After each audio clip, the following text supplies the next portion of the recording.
اسی طرح فضیل بن عیاض کے بارے میں آتا ہے کہ وہ کہتے ہیں کہ کثرت التصاعب فی المجالس دلیل علی غفلت القلب، کہ مجلس میں کثرت سے جماعیاں آنا دل کی غفلت ہے، وان الشیطان یجدها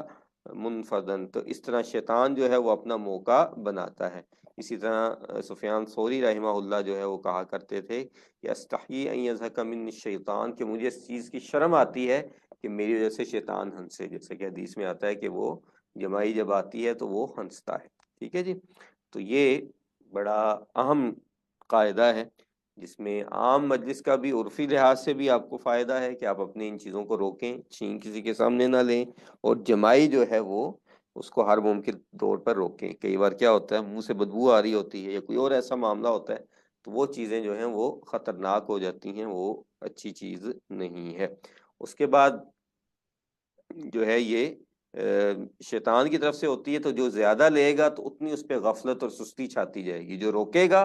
اس کی اتنی جو ہے وہ طبیعت حشاش بشاش رہے گی، اور خاص کر کے نماز میں جو ہے اس کو روکنا بہت اچھی بات ہے۔